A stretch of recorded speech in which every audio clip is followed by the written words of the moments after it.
The outer world is a reflection of the inner world.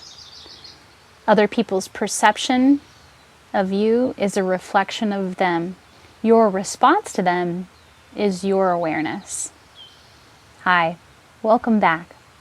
Today's lesson is about perception and beliefs. The living clean principles build upon one another.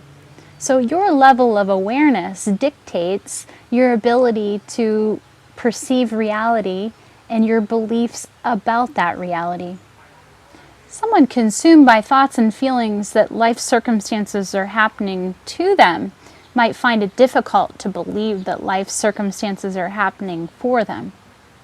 That person may have yet to experience the stage of awakening that helps them to see that life's happening through them, thus transforming their belief about themselves, having the ability to empower oneself to rise out of struggle rather than be defeated by it. Moment by moment, we have a choice to feel victimized to life or not. Because we live in a reflective universe, the opportunities to practice don't go away unless you cut yourself off from the world to play it safe. But playing it safe offers no growth inside of your comfort zone. You might say, well, I was victimized. I get it. I'm in no way dismissing what might have happened to you in your life. I am, however, suggesting that you meet your experience with acceptance or surrender. Freedom or suffering is your choice. Resistance diminishes yourself and perpetuates the victim state energetically. Freedom means freeing yourself by accepting what happened, forgiving yourself and others first and foremost, and letting go of the resistance inside of you. You learned in lesson 1 that energy makes up everything in the universe and it starts with your thoughts.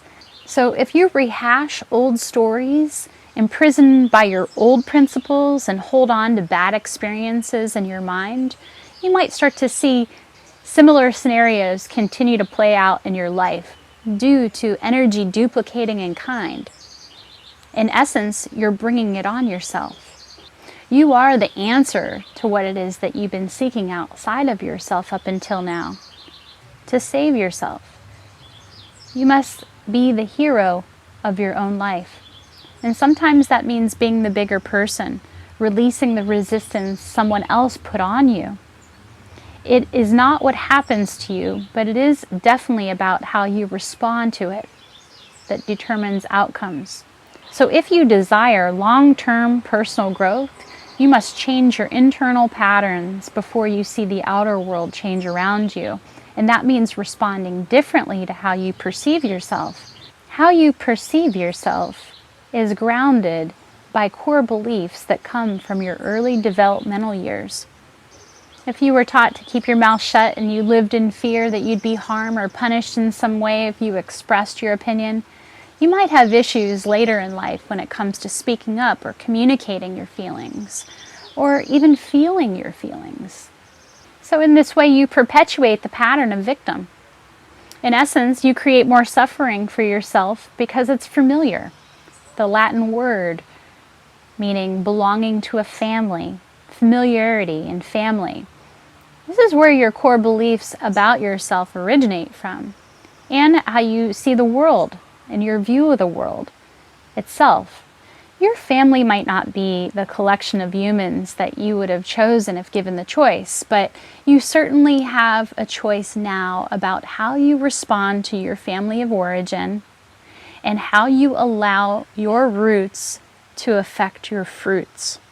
So if you want true everlasting freedom that results in more happiness, more joy, more self-love, and harmony, it starts with awareness and presence.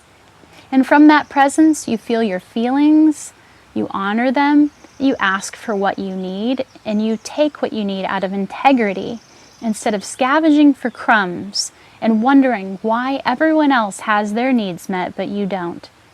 Systematically, you're going to begin to build a foundation of trust in yourself first. And again, you create safety and security for yourself, not by hiding out, but by being more of you. So if you want other people to perceive you in a certain way, you need to show up for yourself first. You must believe that you're worthy of receiving greatness before you actually experience it. Worthiness is a key core belief that gets talked a lot about, but many people don't even know what that looks or feels like. The bedrock of self-worth is self-love, but self-love doesn't mean that you take everything that you want from life without any concern about the people around you. Self-love isn't about bubble baths and quiet time alone. It can be. True self-love, though, is about filling your own cup first and then allowing its overflow to go to those around you who are worthy because they've earned it. This is a different approach to love, unlike the concept of giving to others to try to attract love, which might have been what you were taught early on. When you truly love yourself, even if someone may have harmed you, you love yourself anyway, because you know that holding on to any resistance only hurts you more. So as you practice self-love and experience the deepest truth that you are worthy of that love, which we'll talk about more in the final lesson, you'll begin to transform your negative core beliefs around your own self-worthiness, thus experiencing positive feedback from within. It's impossible to love yourself if you still hold on to anger, bitterness, fear. With this kind of inner resistance, you're not able to receive life's greatness as you raise your vibration. It's like having a fist and you can't receive anything because you don't have an open palm. Reaching for this new higher vibration and these higher thoughts moment by moment, you're going to begin to feel the internal resistance evaporating, thus opening up the gateway to your higher purpose. And you realize that the transformation of your perceptions and beliefs about yourself and the world around you are defining your world. You're beginning to wake up. The art of being your own hero of your own story is your refusal to be defined by your backstory. This requires you to let go of something, though. So maybe something that you once thought or you once felt. You begin to release the principles you once held onto so dearly. And in doing so, you are more love in action. Transformation is about unlearning old patterns of conditioning that you've clung to out of ignorance. Because the darkness in life might actually show you the power of your own inner light. Love yourself with all of your imperfections as you grow and evolve. This is true self-love. Transformation is not about the destination, but the person that you become along the way.